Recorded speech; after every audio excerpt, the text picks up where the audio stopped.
describe the electrical properties of semiconductors and distinguish between p-type and n-type semiconductor first. Then I will try to explain the formation of a depletion layer at a p-n junction. Then discuss the flow of current when the p-n junction diode is forward device के characteristics है p-n junction की, ये मैं discuss करूंगा। इसकी application half wave rectifier के रूप में और फुल वेव रेक्टिफायर के रूप में। फुल वेव रेक्टिफिकेशन में ब्रिज रेक्टिफायर यूज करके I shall try to explain its application as a full wave rectifier. और फिर रेक्टिफायर के बाद उसमें जो फिल्टर सेक्शन है जिससे कि उसके स्मूथिंग कैपेसिटर के स्मूथिंग बिहेवियर को मैं एक्सप्लेन करूंगा। डिफरेंट टाइप के फिल्टर्स जो यूज किए जाते हैं तो स्मूथ करने के लिए, इसके बारे में बताऊंगा आज के लेक्चर में। तो सबसे पहले पीएन जंक्शन डायोड बनाने के लिए जो मटेरियल यूज होते हैं, दीज आर सेमीकंडक्टर्स।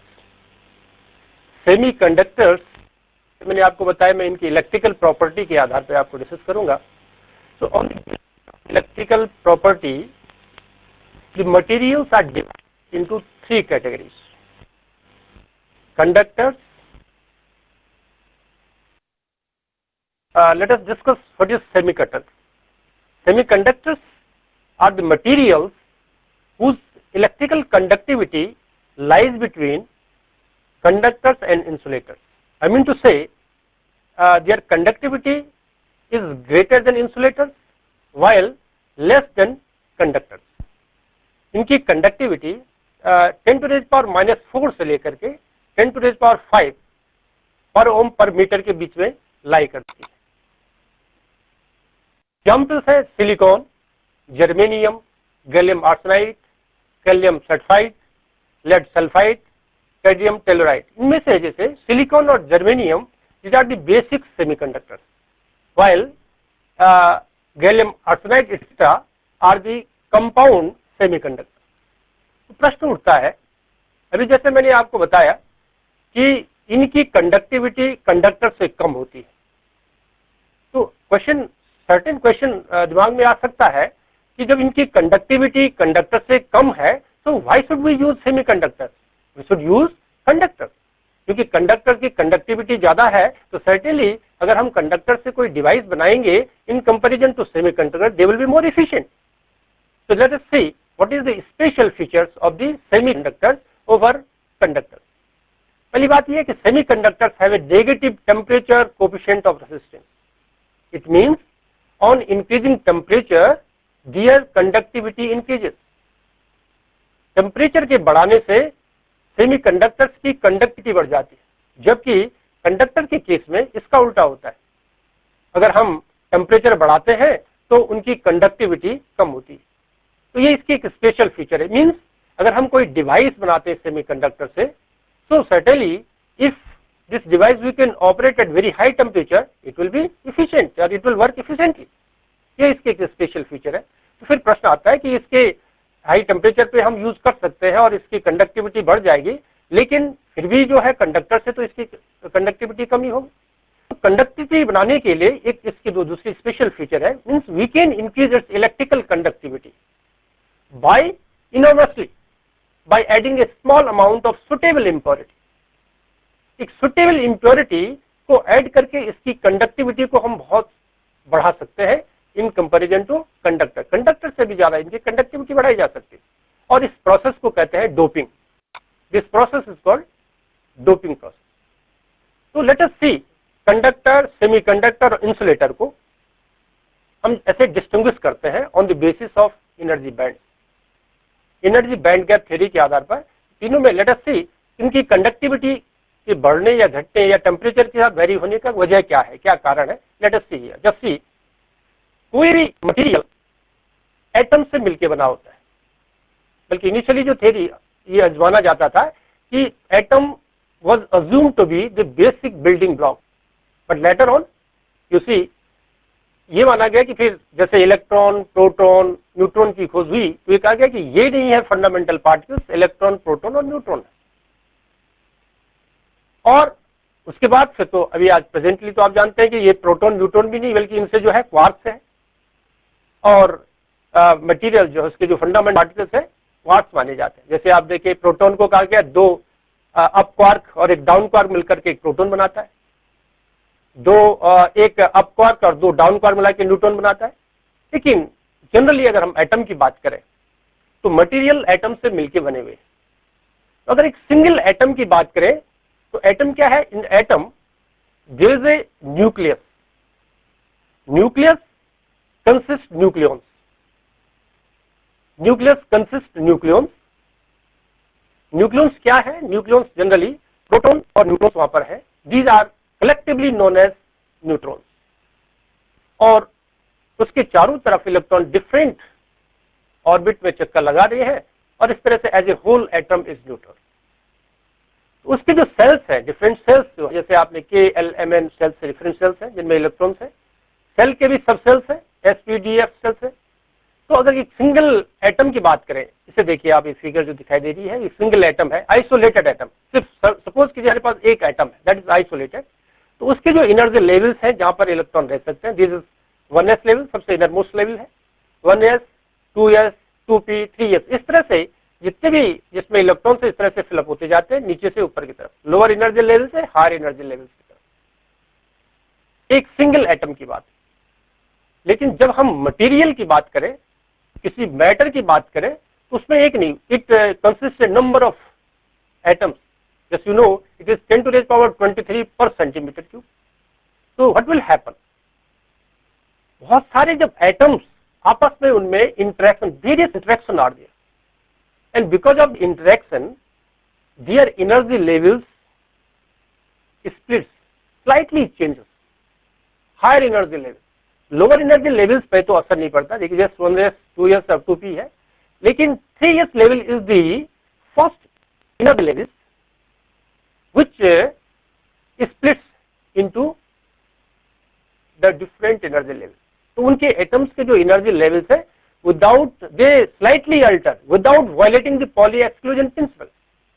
और इस तरह से कई सारे एटम्स के जो एनर्जी लेवल्स है वो एक कंटिन्यूअस बैंड फॉर्म करते हैं, हायर एनर्जी लेवल, जैसे यहाँ पर 3s लेवल है, ये 3s लेवल स्प्लिट होकर के इस तरह से कंटिन्यूअस, मींस उनके जो एनर्जी लेवल्स है बहुत ही स्लाइटली डिफरेंट वैल्यूज है, और वो एक तरह से ऐसे सोचे कि कंटिन्यूअस एनर्जी लेवल्स उनके हो जाते हैं, they form a band, energy band form कर लेते हैं।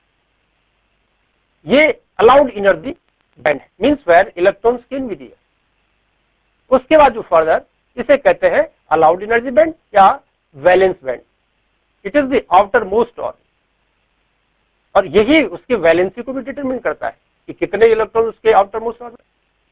तो ये वो लेवल्स है जहां पर इलेक्ट्रॉन रह सकते हैं और इसे कहते हैं वैलेंस बैंड। उसके बाद एक गैप आता है जहां पर कि एक लेवल्स है एनर्जी का जहां पर कि इलेक्ट्रॉन से रह नहीं सकता, इसे कहते हैं फॉरबिडन गैप या energy band gap, this one.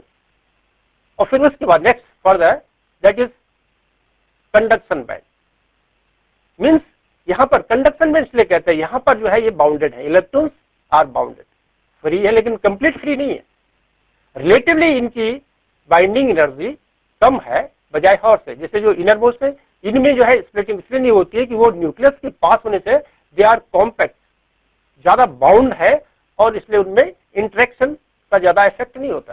3s level से जो है इंटरेक्शन की वजह से स्प्लिटिंग हो जाती है और एक कंटिन्यूअस एनर्जी लेवल्स जो दिखाई दे रहे हैं they form the band. So this is called valence band, and it is upper one is called conduction band, and here electron cannot be here, forbidden, as indicated by its name. It is a forbidden band. It is a forbidden band. So in valence band, electrons are there, but not completely free. So in conduction band, it is completely free. तो जब conduction band is the band जहां पर electron अगर है तो वो conduction के लिए फ्री है। इसलिए जस्ट नेक्स्ट फिगर में इसके आधार पर देखिए, अब तीन जो मैंने बताया इसमें, ये इंसुलेटर और कंडक्टर्स के, ये इंसुलेटर है एनर्जी बैंड का, एनर्जी बैंड डायग्राम, और ये कंडक्टर्स है। देखिए ये this is conduction band, this is valence band, and it is a forbidden band. इस केस में, इंसुलेटर के केस में ये गैप काफी ज्यादा होता है, this is very large, and that is why, क्योंकि इलेक्ट्रॉन को कंडक्शन के लिए कंडक्शन बैंड में होना चाहिए। कंडक्शन बैंड वो बैंड है जहां पर इलेक्ट्रॉन फ्री स्टेट में। So in order to conduct, or in order to to have a conduction, we must have the electron in the conduction band. तो इलेक्ट्रॉन तो वैलेंस बैंड में है, outer most band, तो इससे यहां तक जाने के लिए इतनी एनर्जी की जरूरत पड़ी, and that is why generally there is no electrons in the conduction band, and very few electrons you can say, and they can raise up by giving them energy to it. So that is why they have the less conductivity. In case of conductors, these two bands overlap. ये valence band और conduction band, हर समय valence band से electrons यहाँ जा रहे हैं, यहाँ से यहाँ जा रहे हैं, हर समय फ्री इलेक्ट्रॉन्स है। और ये जब भी कहीं अगर आप इसे किसी सर्किट में जोड़े तो आपके पास इलेक्ट्रॉन का फ्लो होगा, and that constitute the current, and hence we can operate the device. So see what happens in case of insulators, semiconductors. In case of semiconductors, their energy band gap is less than insulator but more than conductor. ये जो energy band gap होता है ये near about 1 electron volt के order का होता है।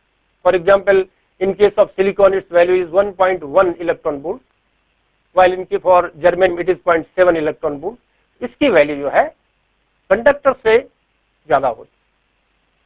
तो एब्सोल्यूट, इसीलिए जब इलेक्ट्रॉन्स को at room temperature some certainly they attain some due to thermal agitation, the electrons hole pair created because of the structure of the band, electron goes to the conduction band and holes are created here, and hence a free charge carrier, that is electrons are available for conduction.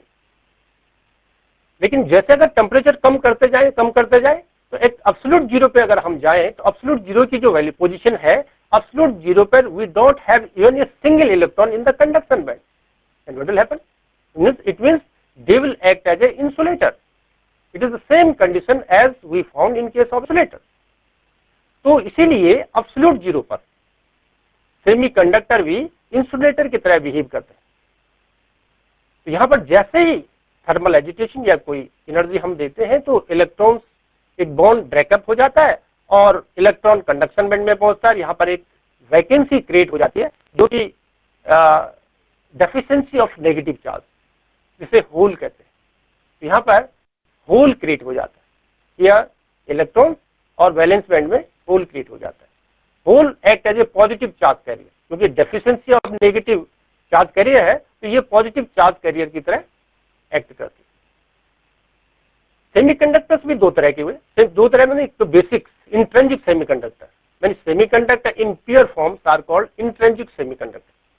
जैसे silicon है, germanium है, ये tetravalent, these are the tetravalent. Tetravalent means इनकी valency 4 होती है। 4 means इनके outer most orbit में 4 electron.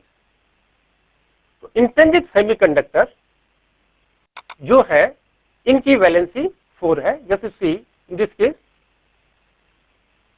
इस तरह से ये इलेक्ट्रॉन शेयर अप करके कोवैलेंट बॉन्ड फॉर्म कर रहे हैं। These are the silicon atom. Silicon atom के 4, 1 2 3 4, ये जो है इसका इसके साथ शेयर अप करके कोवैलेंट बॉन्ड फॉर्म कर दिया, इसका इसके साथ शेयर अप करके कोवैलेंट बॉन्ड फॉर्म कर दिया, इसके नीचे वाले के साथ शेयर अप करके कोवैलेंट फॉर्म कर दिया। इस तरह से ये कोवैलेंट बॉन्ड करके सिलिकॉन का स्ट्रक्चर है। तो what happens when suppose it would increase the temperature, in that case some electrons goes from valence band to conduction band. Let's see, at temperature above 0 Kelvin, some of the valence electrons are able to break free from their bands, valence band to conduction band, and hence a vacancy is created here, and that vacancy is called hole. ये thermally generated whole है। जैसे अगर room temperature पे अगर आपने heat दी तो उस temperature की वजह से इसमें एक होल क्रिएट हो गया। So conduction due to solely to thermally generated electron hole pair is referred to as intrinsic conduction. Thermally generated electron hole pair की वजह से जो कंडक्शन होता है that is called intrinsic conduction. Positive charge carriers, इसमें ये दिखाया गया है इस फिगर में। इस तरह से अगर हम इलेक्ट्रॉन होल की बात करें तो सी हियर इलेक्ट्रॉन्स और होल। इलेक्ट्रॉन जैसे ये इलेक्ट्रॉन क्या करता है, एक नेक्स्ट में चले जाएगा, पोजीशन नंबर 1 2 3 4 5 6 7 8 9 10 दिखाई हुई है। तो electron leaves it's bond in position 7 to 6, ये 7 से 6 में आ गया। इस तरह से 5 में 4 में अपने लेवल्स में आता जाएगा। तो you just see here electron की पोजीशन चेंज हो रही टुवर्ड्स लेफ्ट, तो होल की पोजीशन चेंज हो रही towards right. Hence the hole effectively move from position from 6 to 7। तो होल भी एक तरह का चार्ज कैरियर कर है, ये हमको पॉजिटिव चार्ज कैरियर की तरह हम लेते हैं कि होल भी जो है मूव कर रहा है। तो ये थी इंट्रिंसिक कंडक्शन या intrinsic semiconductor. Now see extrinsic conduction. As I told you earlier that the semiconductor has the property that its conductivity can be increased enormously by adding some impurity on it.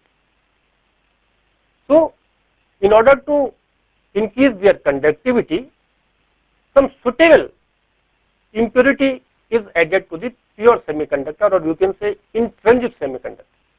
So when a suitable impurity is added to a pure semiconductor, the semiconductor is known as extrinsic semiconductor. And because of this we have a number of charge carriers. And just see here what happened in this case. Say for example, if you want to, again extrinsic semiconductors can be divided into two, that is n-type semiconductor and p-type semiconductor. n-type semiconductor कैसे बनता है? n-type semiconductors हमने कहा कि silicon, germanium, etcetera, these are tetravalent, means having 4 valence electron. अगर इनमें कोई pentavalent impurity add कर दें, सच एज आर्सेनिक, जिसके कि आउटर मोस्ट ऑर्बिट में 5 इलेक्ट्रॉन है, 5 वैलेंस इलेक्ट्रॉन है। ये 5 वैलेंस इलेक्ट्रॉन क्या करते हैं, जैसे ये 4 जो उसके वैलेंस इलेक्ट्रॉन है आर्सेनिक के, जो पेंटावेलेंट इंप्योरिटी है, जो हमने ऐड की है किसी प्योर सेमीकंडक्टर में, उसके 4 इलेक्ट्रॉन शेयर करके सिलिकॉन एटम के साथ कोवैलेंट बॉन्ड बना देते हैं। लेकिन जो उसका 5वां इलेक्ट्रॉन है वो फ्री रह जाता है, फ्री स्टेट में, means it is free and free to conduct for conduction in conduction band. इस तरह से हमारे पास एक चार्ज कैरियर क्रिएट हो गया। ये तो एक सिंगल एटम की बात है, एंड फिर आपने कितनी इंप्योरिटी मिलाई उस हिसाब से इतने हमारे पास चार्ज कैरियर्स क्रिएट हो जाते हैं, and we have a number of charge carriers, means this conductivity increases, more will be the charge carriers, more will be the conductivity. तो एन टाइप सेमीकंडक्टर हम जो है किसी भी सेमीकंडक्टर से पेंटावेलेंट इंप्योरिटी को ऐड कर दें, then we can have a N type semiconductor. N type इसलिए कहते हैं इसमें जो चार्ज कैरियर है majority charge carrier, so electrons are the majority charge carriers in case of n-type semiconductor. लेकिन minority charge carriers भी वहां होते हैं। आप कहेंगे फिर minority charge carriers कहां से आए? ये जो majority charge carriers आए, majority charge carriers are because of the doping or because of the pentavalent doping on because of the adding pentavalent impurity on semiconductor. But due to thermal agitation, again as I told, some bond may rupture. What will happen? जैसे एक bond rupture होगा, एक electron hole create होगा, electron hole pair create होगा। Electron तो conduction band में चले जाएगा, होल जो है वैलेंस बैंड में रहेगा। तो जो होल है, there are certain holes because of the thermal agitation, वो hole, these hole are in minority. Again hole is there, of course they are in minority, so that is why they are called minority charge carriers। वो भी charge carrier की तरह act कर रहे हैं। जैसे मैंने पहले बताया था आपको पिछले स्लाइड में कि जो होल क्रिएट हो जाता है वो भी मूव कर रहा है, वो एक पोजीशन से दूसरे, जैसे इलेक्ट्रॉन एक से दूसरे में जा रहा है, उसी तरह से होल उसके जस्ट अपोजिट में मूव कर रहा है। So these also act as a charge carrier. So see in this case this electron extra जो इलेक्ट्रॉन है, this one, it is a free to conduction and hence the majority charge carriers are electrons in case of n-type semiconductor. Now, if we add trivalent impurity, trivalent impurity क्या है? जैसे arsenic, जैसे aluminium है, gallium है, इनके outer most orbit में 3 electron, जो valency gallium की, एल्यूमिनियम की वैलेंसी 3 है, तो इनके जो 3 वैलेंस इलेक्ट्रॉन्स है, again by sharing with the pure silicon or germanium, they form the covalent bond. जैसे ये covalent bond form कर दिया, ये form कर दिया, इसमें इस वाले देखिए, this is a gallium atom, इसका एक इलेक्ट्रॉन इसके साथ गैलियम एटम के साथ शेयर करके कोवलेंट बॉन्ड फॉर्म कर दिया, इसने कोवलेंट बॉन्ड फॉर्म कर दिया, इसने कोवलेंट, तीसरा कोवलेंट बॉन्ड फॉर्म कर दिया, तो चौथा जो बॉन्ड है इसमें एक वैकेंसी क्रिएट हो गई, there is shortage of 1 electron and this deficiency of 1 electron is called hole. इस तरह से जितने हम एटम्स में मिलाते जाएंगे, इम्प्योरिटी, कितनी इम्प्योरिटी हमने ऐड की उसके हिसाब से इसमें हमारे पास चार्ज कैरियर होल्स क्रिएट होते जाएंगे, बैलेंस बैंड में कितने ज्यादा होल्स है। इसलिए से यहाँ पे हम पी टाइप सेमीकंडक्टर्स कहते हैं। In case of P type semiconductors the charge carriers are holes, majority charge carriers are holes. Again by the same analogy we will have the electrons also due to thermal agitation. Electron hole pair create होंगे, holes तो क्योंकि already है इसलिए वो तो majority charge carriers में आ, क्योंकि whole का तो पहले से वहां उपलब्ध है नॉर्मस मात्रा में। तो जो इलेक्ट्रॉन्स जो क्रिएट हो गए हैं these are in minority and that is why we say them in minority charge carriers in case of P type semiconductor. तो एन टाइप सेमीकंडक्टर्स में मेजॉरिटी चार्ज कैरियर्स इलेक्ट्रॉन्स और minority charge carriers holes, while in case of p-type semiconductor the majority charge carriers are holes and minority charge carriers are electrons. Semiconductors p-type हो या n-type हो, उसकी अपने में application तब तक नहीं है जब तक कि उसका कोई जंक्शन फॉर्म ना हो। तो हम इसको p और n जंक्शन फॉर्म करते हैं। तो p-n जंक्शन क्या है? व्हेन p-type और n-type सेमीकंडक्टर पी टाइप को एन टाइप सेमीकंडक्टर के साथ by some process, different process है इनके जंक्शन फॉर्म करने की। तो किसी प्रोसेस है जैसे ग्रोन प्रोसेस है, डिफरेंट प्रोसेस है, अगर हम एक जंक्शन फॉर्म कर लेते हैं तो वो पीएन जंक्शन फॉर्म कर लेता है। तो this PN junction formed by allowing a P type material to diffuse into a N type region at high temperature. This is one of the process by which a PN junction can be form. ये PN junction जो है इससे कई सारे devices बनी, जैसे diode है, transistor है, इंटीग्रेटेड सर्किट्स एक्सेट्रा। तो पीएन जंक्शन कैसे फॉर्म हुआ? जैसे एक पी टाइप सेमीकंडक्टर को जिसमें मेजॉरिटी चार्ज कैरियर्स होल्स है जो पॉजिटिव से दिखाए गए हैं, माइनॉरिटी चार्ज कैरियर्स को नेगेटिव से दिखाए इलेक्ट्रॉन्स है। इसी तरह से इन रीजन में मेजॉरिटी चार्ज कैरियर्स इलेक्ट्रॉन्स है और माइनॉरिटी चार्ज कैरियर्स होल्स। जैसे पी और एन टाइप एक इंटीमेट कांटेक्ट में आते हैं बाय सम प्रोसेस, इधर बाय द डिफ्यूजन और by grown process, what happens? इनकी कंसंट्रेशन, यहाँ पर इलेक्ट्रॉन्स की कंसंट्रेशन ज्यादा है, पी टाइप पे पी रीजन में होल्स की कंसंट्रेशन ज्यादा है।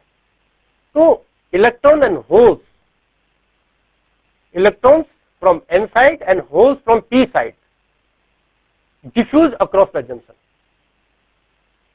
तो फिर क्या बच जाता है? जैसे उसके रीजन में यहाँ से n से जो है इलेक्ट्रॉन्स इधर की तरफ डिफ्यूज हो गए, होल्स इधर की तरफ डिफ्यूज हो गए और वो रिकम्बाइन कर गए। तो यहाँ पर इस रीजन में इलेक्ट्रॉन्स की कमी होगी और इस रीजन में उसी तरह से होल्स की कमी होगी। तो ये रीजन एक्ट कर लेता है एज ए पॉजिटिव चार्ज और ये नेगेटिव चार्ज। इस तरह से एक हिल, एक पोटेंशियल सोचिए कि ये रीजन पॉजिटिव हो गया और ये में deficiency of negative means it act as a positive and deficiency of positive means negative region. एक तरह का एक फील्ड क्रिएट हो जाता है, इस जंक्शन पे एक फील्ड क्रिएट हो गया जो कि फर्दर डिफ्यूजन को रोक लेता है। क्यों? क्योंकि इस देखिए ये फील्ड जो इसे कहते हैं पोटेंशियल हिल या पोटेंशियल बैरियर, ये फर्दर डिफ्यूजन को इसलिए रोक रहा है कि जो फील्ड यहाँ पर क्रिएट हुआ उसका ये नेगेटिव, ये रीजन पॉजिटिव और ये रीजन नेगेटिव। ये इसकी जो डायरेक्शन हुई ये एन से पी की तरफ, this is the direction of the field और द पोटेंशियल हिल। ये क्या करेगा, ये इलेक्ट्रॉन्स पर फील्ड के अपोजिट डायरेक्शन में फोर्स लगेगा, F equal to Q E. तो इलेक्ट्रॉन के केस में माइनस क्यू ई और होल के लिए प्लस क्यू ई। तो इलेक्ट्रॉन जो है फील्ड की डायरेक्शन है एन से पी की तरफ, जो पोटेंशियल हिल बना जो यहाँ पे जंक्शन पे, तो ये इधर की तरफ इलेक्ट्रॉन्स को इधर की तरफ धकेल रहा है और होल को इधर की तरफ धकेल रहा है। ये इसलिए फर्दर डिफ्यूजन नहीं हो पा रहा है, डिफ्यूजन स्टॉप। ये डिफ्यूजन डिपेंड करता है इनके कंसंट्रेशन पे, पी और एन टाइप, डोपिंग पे, डोपिंग लेवल पे। और इस तरह से एक रीजन यहाँ पे क्रिएट हो गया जिसे हमने कहा डिप्लीशन रीजन। इसे डिप्लीशन रीजन क्यों कहते हैं, because this region is depleted of free mobile charge carrier and that is why it is called depletion region. इसकी थिकनेस 0.5 माइक्रोमीटर से लेके 1 माइक्रोमीटर तक होती है।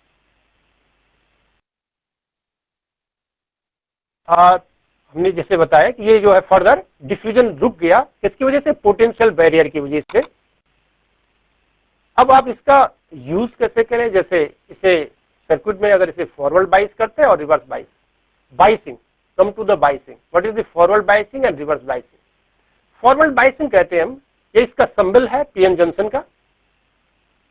ये जो रीजन, जो इसकी पीक है ट्रायंगुलर की, ये एन रीजन को शो कर रहा है, जबकि ये वाला पोर्शन इसकी पी रीजन को शो कर रहा है। अगर इसके पी रीजन को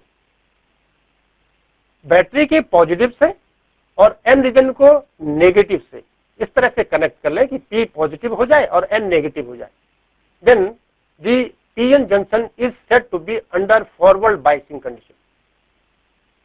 इस पोजीशन में क्या होगा, अगर पी को पॉजिटिव और एन को नेगेटिव करेंगे तो जो पोटेंशियल हिल क्रिएट हुआ था, एक 56 बैटरी की तरह जो उसके बीच में पी और एन के रीजन में जो पैदा हुआ था, उसे आप पोटेंशियल बैरियर हम कह रहे हैं या पोटेंशियल हिल कह रहे हैं। उसकी डायरेक्शन है एन से पी की तरफ, उसका पॉजिटिव है एन की तरफ और नेगेटिव है पी की तरफ।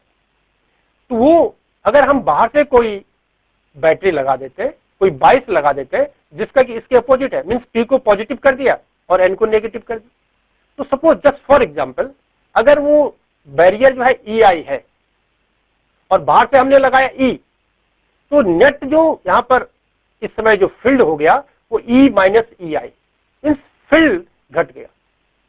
और फील्ड की वैल्यू E माइनस EI होने से जो बैरियर जो क्या कर रहा था, इलेक्ट्रॉन को N से P रीजन में आने से रोक रहा था और होल्स को P से N रीजन में जाने से रोक रहा था, वो बैरियर कम हो गया। जैसे ही इन दोनों की वैल्यू एक्सप्रेशन इतना लगा दे कि E माइनस EI बिकम्स 0 और more than 0, what will happen, जो नेट फील्ड होगा उसकी डायरेक्शन होगी P से N की तरफ। P से N की तरफ का मतलब होगा कि इलेक्ट्रॉन्स कहां से, होल्स कहां जा सकते हैं, होल्स P से N की तरफ और इलेक्ट्रॉन N से P की तरफ मूव कर सकते हैं। और इस तरह से इलेक्ट्रॉन N से P के रीजन और होल्स P से N रीजन में फ्लो करते हैं और एक करंट फ्लो करने लगते हैं, एक लार्ज करंट फ्लो करती है, and this is said to be under forward biasing condition. Forward biasing condition में डिवाइस का रेसिस्टेंस बहुत ही लो होता है, device has very low resistance, so forward bias diode has a very low resistance. इसके विपरीत अगर हम क्या करें, इसके पी रीजन को बैटरी के नेगेटिव से जोड़ दें और एन रीजन को पॉजिटिव से जोड़ दें, ये क्या हो जाएगा, नेट जो फील्ड उसके अक्रॉस हो गया, वो अगर हमने कहा कि पहले जो बैरियर था EI था, सपोज कीजिए, या EI मींस इंटरनल, और बाहर से आपने E होल लगा दिया, तो नेट अब जो है वो E प्लस EI हो गया और उनकी डायरेक्शन क्या हुई, डायरेक्शन वही पॉजिटिव N की तरफ और नेगेटिव P की तरफ। इस तरह से वो पोटेंशियल बैरियर की हाइट और बढ़ गई, पहले से ज्यादा पोटेंशियल बैरियर की हाइट हो गई, और इस तरह से इलेक्ट्रॉन और होल्स जंक्शन को क्रॉस नहीं कर सकते, इसलिए उसपे जो करंट आई है वो that is the current is 0 because of the majority charge career, but still you see that is a very little current, that is because of the minority charge carrier.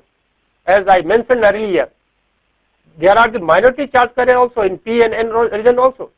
तो मैंने कहा जैसे इसमें इससे क्या हुआ कि यहाँ पर जो फील्ड है उसकी डायरेक्शन पॉजिटिव, एन की तरफ पॉजिटिव और पी की तरफ नेगेटिव, मीन्स ये इलेक्ट्रॉन्स को एन से पी रीजन में आने से रोक रहा है, इलेक्ट्रॉन को एन से पी रीजन में आने से रोक रहा है।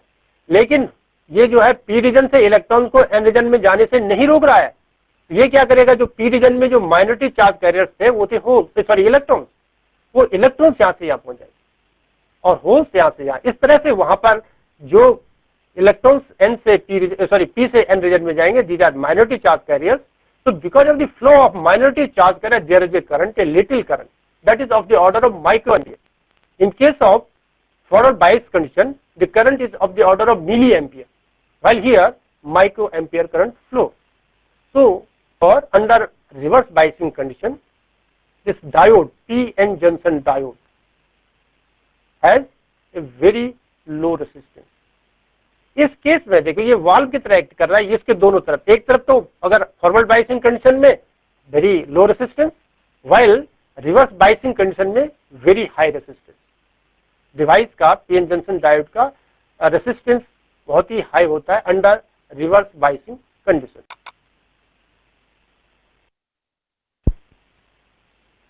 इस केस में डिप्लीशन विड्थ की बात की गई है। तो डिप्लीशन विड्थ की बात अगर हम करें तो फॉरवर्ड बाइसिंग केस में डिप्लीशन विड्थ उसकी बिल्कुल कम हो जाती है, डिप्लीशन विड्थ, जबकि रिवर्स बाइसिंग कंडीशन में the width of the depletion layer increases. लेकिन अगर आप इसे बढ़ाते जाए तो क्या होगा, अगर if the reverse voltage gets too large, a phenomena known as diode breakdown, वहां पर फिर क्या होगा, जैसे एवलांचे ब्रेकडाउन हो जाता है, large amount of current flow because of the एवलांचे breakdown. एक कैरेक्टरिस्टिक दिखाई गई है, ये फॉरवर्ड बाइसिंग कंडीशन है, ये रिवर्स बाइसिंग कंडीशन, जैसे मैंने कहा ये हाँ ये इसके बाद 0.7 वोल्ट के बाद ये एक्सपोनेंशियली इंक्रीज कर रहा है, और यहाँ ये वेरी लिटिल करंट, यहाँ पर जो करंट है it is not shown here but this is of the order of milliampere, while this is of the order of microampere. In this case, very little of the order of microampere current is flow. Microampere current flows. While this point where because of thermal agitation, इतने ज्यादा आपने वो कर दिया, voltage से लगा दिया, तो वो क्या होंगे, उनकी जैसे ही इलेक्ट्रॉन्स को नेगेटिव पोटेंशियल आप दे रहे हैं, एन रीजन को पॉजिटिव और पी रीजन को नेगेटिव किया, तो इलेक्ट्रॉन्स पे जो फोर्स लग रहा है उससे क्या होंगे, ड्यू टू थर्मल एजिटेशन उनकी काइनेटिक एनर्जी बढ़ रही है, और उससे क्या कि वो जैसे एम से टकराएंगे, large number of charge created are created, and hence हमारे पास वही जो चार्ज कैरियर्स है, कई सारे चार्ज कैरियर्स हमारे पास उपलब्ध हो जाते हैं, और उसकी वजह से करंट एकदम large current flow. So this is called एवलांचे breakdown, this is called एवलांचे। So this is the IV characteristic, current voltage characteristic of PN junction diode.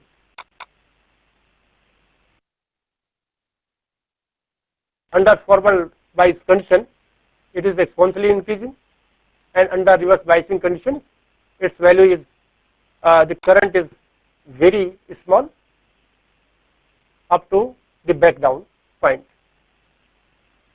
Diode breakdown occurs when either end of the depletion region approaches its electrical contact.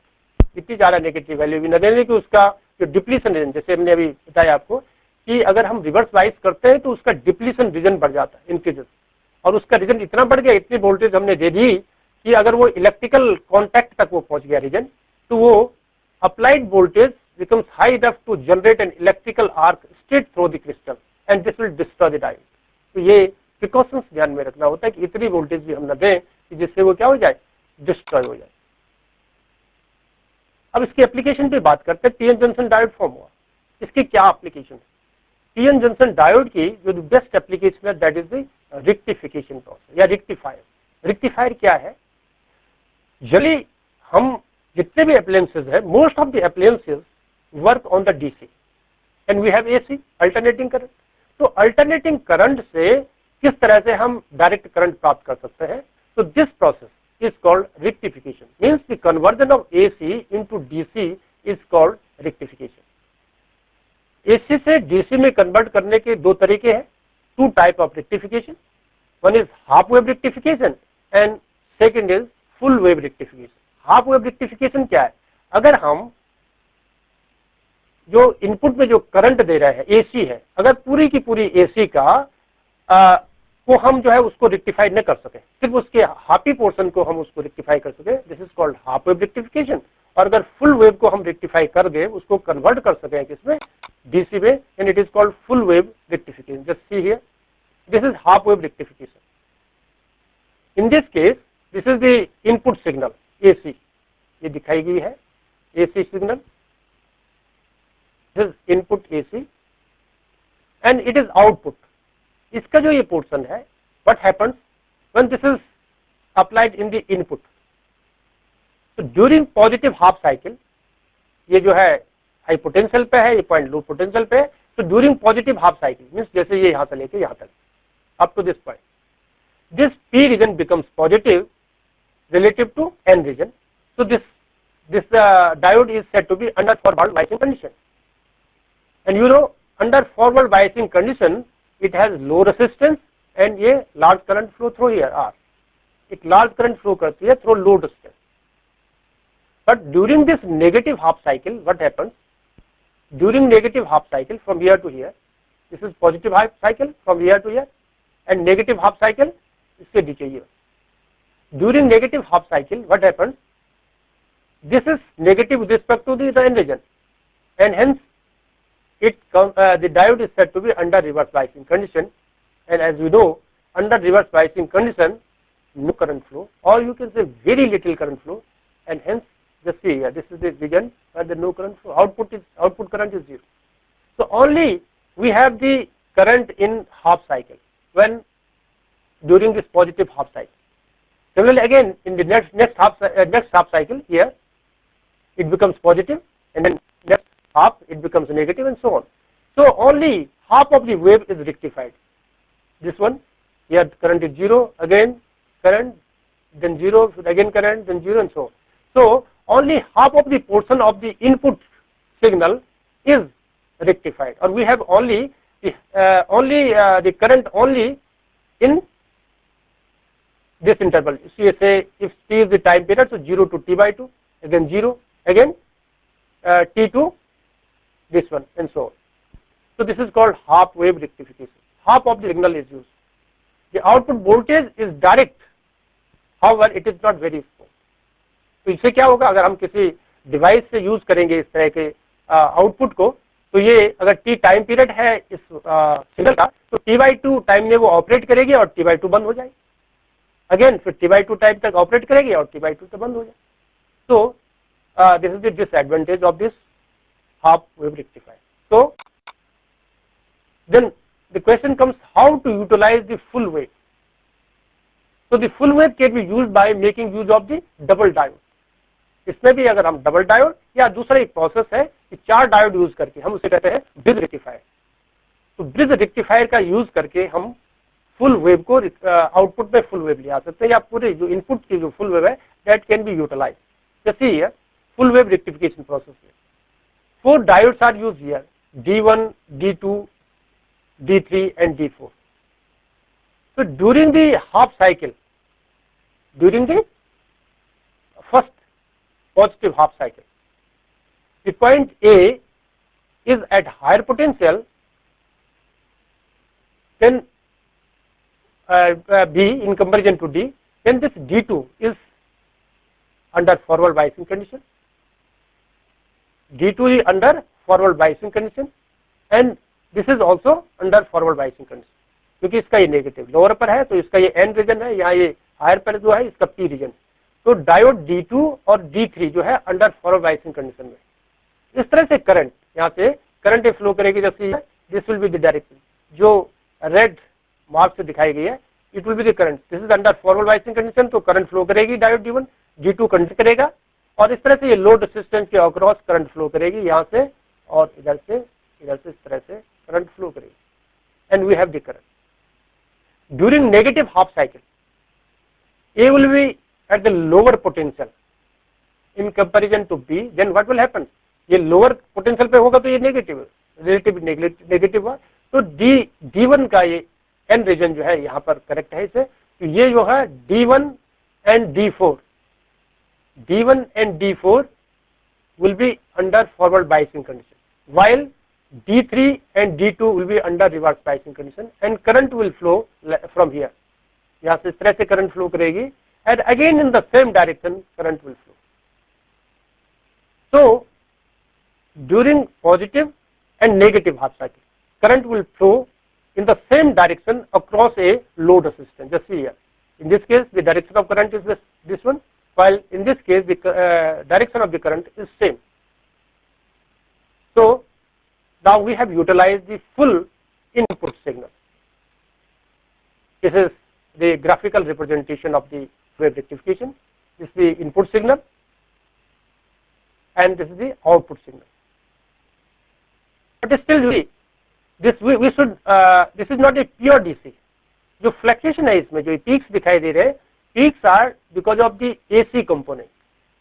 Means we have converted it into the not pure DC but a unidirectional DC. Unidirectional है, unidirectional but not pure DC. तो इसको smooth करने के लिए हम क्या करते हैं, फिल्टर्स यूज करते हैं. फिल्टर्स क्या है? Filters are the electronic circuits.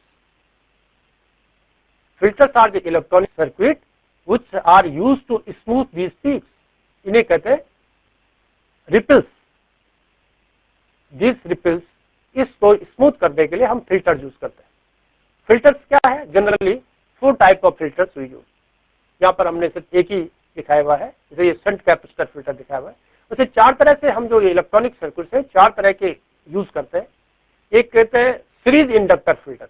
यहाँ पे इंडक्टर लगा देते हैं और इसके सीरीज में, इट इज कॉल्ड इनपुट है, इसके बाद सीरीज इंडक्टर लगा देते हैं और फिर आउटपुट में हमारे पास जो करंट मिलती है that is pure DC. Series inductor filter, shunt capacitor filter, L section filter और पाई सेक्शन फिल्टर. यहाँ पे हम डिटेल्स पे न जाके, क्योंकि टाइम शॉर्ट है, इस पर मेन जो हमारा एम्फेसिस था वो पीएन जंक्शन डायोड को डिस्कस करना था, how it operated, and that is why here this electronic circuits are just only in a little way is discussed. But 4 तरह के वे, तो आप इनमें से जो भी सुटेबल, क्योंकि उनके कॉम्बिनेशन दो तो शंट इंडक्टर और शंट कैपेसिटर और सीरीज इंडक्टर फिल्टर एल और सी की मदद से अलग अलग बनाए जाते हैं, और इन दोनों के कॉम्बिनेशन से 2 और फिल्टर है, एल सेक्शन फिल्टर और पाई सेक्शन फिल्टर यूज किए जाते हैं. इस तरह से ये इसके स्मूथिंग के लिए जाते. जैसे इसमें इसका एक्शन दिखाया हुआ है, इसका एक्शन जस्ट समझिए कैसे ये इसको स्मूथ करता है. ये है आपका output. So from here to here capacitor charge होता है. जब ये यहां से इसके पॉजिटिव साइकिल जो ऊपर दिखाई दे रही पीक है, इस दौरान कैपेसिटर चार्ज हो जाता है, और जब ये नीचे लोअर वाला इसका जो पोर्शन है, यहां कैपेसिटर जैसे ही ये इस वाले पोर्शन में कैपेसिटर डिस्चार्ज होने लगता है, ये डिपेंड करता है उसके टाइम कांस्टेंट पर. उसका टाइम कांस्टेंट क्या है, इस दौरान वो इस तरह से डिस्चार्ज हो रहा हो तो आउटपुट में करंट, फिर तब तक इसकी नेक्स्ट साइकिल आ जाती है, फिर ये इस तरह से बढ़ रहा. तो आउटपुट में हमारे पास इस तरह से सिर्फ ये रहेगा, दिस जो ये ग्रीन लाइन दिखाई दे रही है आउटपुट, जो कि इनिशियली इस तरह की पीक्स थी, रिपल्स थी, and in place of this we have this more or less a straight line.